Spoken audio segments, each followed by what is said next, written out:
Assalamualaikum warahmatullahi wabarakatuh. Hello everyone. Thank you for watching this presentation. My name is Khadijah Zakira Aftani, a grade 10 student from PKBM Cahaya Hikmah, Semarang, Indonesia. In this video, I will be presenting my innovation project titled Modeling Behavioral Influence in Boarding School using an SIR epidemic framework implemented in Python. I explore a new way to analyze how negative behavior spread among students in a boarding school environment. In boarding schools, positive habits such as discipline, responsibility, and motivation can inspire others. However, negative behaviors like lack of motivation or disciplinary issues can also influence peers just as rapidly. So from this, I propose an idea to apply the SIR epidemic framework, which originally used to analyze the spread of disease. So, if we treat the behavior as a form of social contagion, we can use the same approach to model how behavior spreads among students. Therefore, I propose the following problem formulation. First, what mathematical model capable of representing behavioral transmission and evaluating intervention strategies? Second, how significant the model to reduce peak negative influence? Next, research objectives. First, to formulate a mathematical model describing behavioral influence dynamics in a boarding school using the SIR epidemic framework. Second, to simulate the spread of negative behavior using numerical methods and analyze how intervention timing affects behavioral outcomes. Third, to provide school administrators with a predictive tool to assist in decision-making related to student behavior management and policy planning. Fourth, to demonstrate the applicability of epidemic models beyond healthcare, especially in social and educational systems. For the innovation contribution, first, novel application of SIR modeling outside epidemiology, addressing behavioral dynamics in a real social environment. Second, transform abstract concept into measurable simulation, enabling data-driven educational policy development. Third, allow administrators to test multiple intervention scenarios, such as earlier counseling deployment or stronger supervision. Fourth, demonstrate the power of mathematical modeling and numerical analysis in everyday institutional problem solving.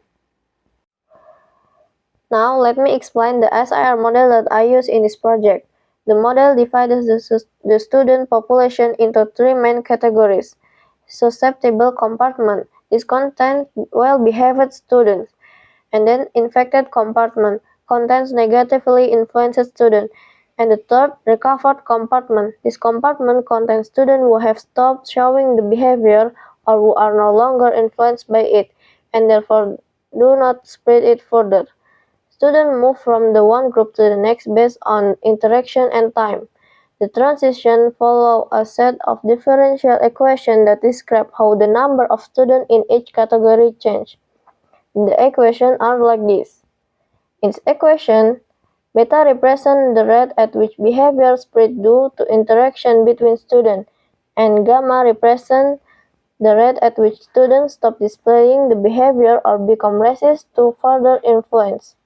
This equation allows us to simulate how a behavior moves through the school population over time. For example, if beta is high, behavior spreads quickly, and if gamma is high, students lose the behavior faster. By solving this equation in Python, we can produce simulations that show the dynamic development of student behavior from the start to the end of observation period. Next, I will explain the flowchart of Python program used to simulate the SIR model.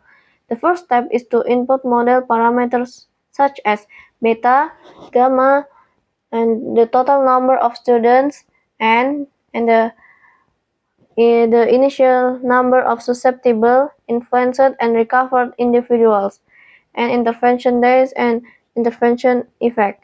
After seeing the parameters, the program proceeds the numerical computation using Runge-Kutta method to get ST, IT, and RT over the desired time period.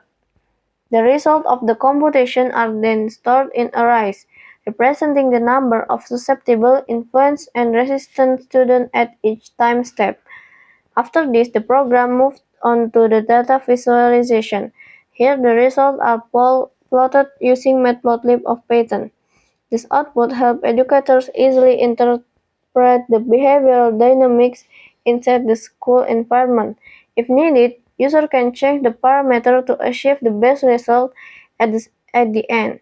Based on that parameters, the user may provide policy insight for school management. Now I will present my innovation project. This is the Python code that I wrote in Google Colab, and from this code, a file named app.py is generated. And then Streamlit send this code to PyRock so that it can be accessed through a web browser. Here is the appearance of the final product. On the left side, there is a sidebar that is used to adjust the required parameters. Here we can set the value of total population n and the initial number of I and R and beta and gamma and the simulation period and also the intervention day and the intervention effect. As an example, here we input n is 630 and the initial value of I is set to 10 and R is 0, and then set beta to 0.3 and gamma to 0.1. And the simulation period is set to 1 year or 365. And the intervention day is placed at the very end on day 365, which means that no intervention is actually applied, and beta decreasing to 18. And then run the simulation, and here we got number of maximum infected is 192 people. And if I change the beta decreasing to 53 and then run the simulation, here we got the same number of maximum infected as before. It means that if there is no intervention, then there will be no decrease in the maximum number of infected.